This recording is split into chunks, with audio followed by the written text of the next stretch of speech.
My name is Henry Vernov. I'm currently a product manager for healthcare vertical at Citrix. My name is Craig Richardville. I'm the Chief Digital and Information Officer at Intermountain Health. Now, as you innovate, you're always known to kind of push the limits of innovation and kind of be the first in innovation efficiency. And congratulations, by the way, by being acknowledged as the first quadruple stage 7 organization. So what does it take to push each of those vendors to join you on the journey? Because for them, it's probably getting into the new area, new ways of doing things, which they might not been doing before. Yeah, the way that I would term it is more of a pull than a push. So we believe, the vision that we have and where we want to start moving and have moved historically, these are big steps.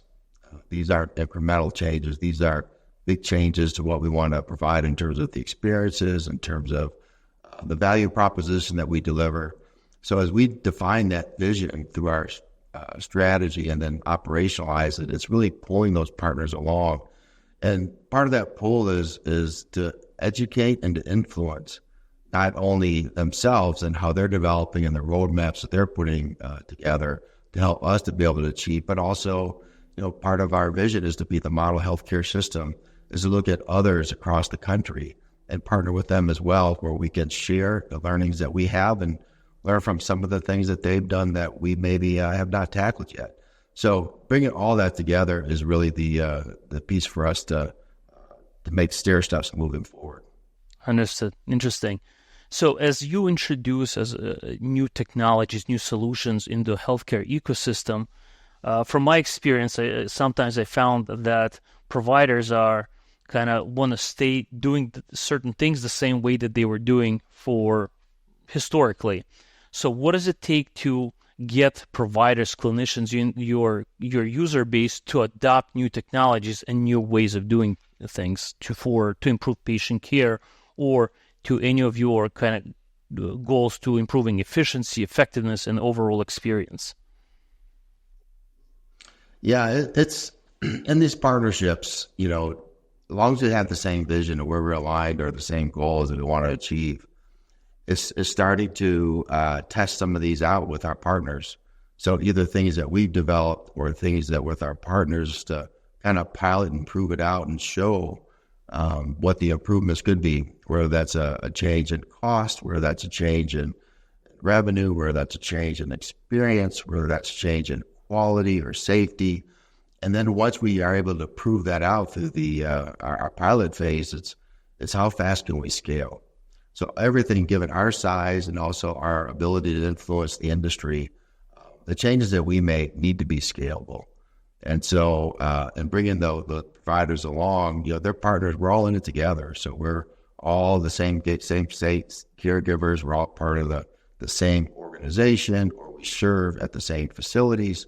And it's just sharing with them really the outcomes. Most people like to make decisions based upon data. So as long as we're able to prove out the hypotheses that we created with some of our newer work, be able to share with some of those experiences that have been with the pilot groups, then it's a very fast way to accelerate our organization to be able to take that and systemize it across all of our facilities. Thanks. Craig, you also made a reference to with your innovation, also having the ability to influence the industry. Intermountain is a well-known healthcare system, and which has access to employees and technology. They're in a better position than some other organizations. With so many challenges that the hospitals need to address, how do smaller hospital systems stay relevant and keep up with innovation that is required to provide a competitive healthcare service? Yeah, Intermountain is fortunate enough, because of our sizes, we actually could cover a lot of the bases. So we have large tertiary care facilities. We have small rural facilities. We have urban facilities. We have clinics. We have a very large virtual care capabilities. So we have a hospital at home program. We have a virtual hospital. So when you look at how Intermountain is developed and how they've come together over the years, we almost have every different delivery example that you can think of within our healthcare system. So when you look at somebody who might be a smaller facility or a smaller system, we have that as a component of us. And so we can be able to share and help them understand how that could be fitting within their needs.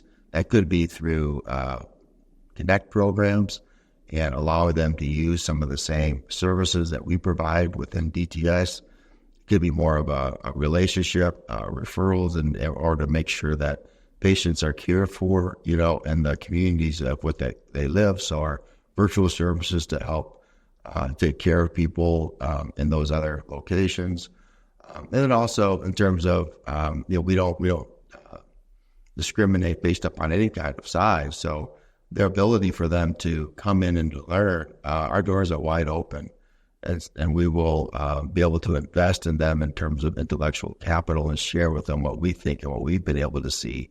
And also maybe some things that haven't worked and how we've been able to pivot and do something else. So when you look at a facility or a clinic of a certain size or specialty, we can compare and contrast and let them know how we're doing things, and they can take advantage of that if they so desire.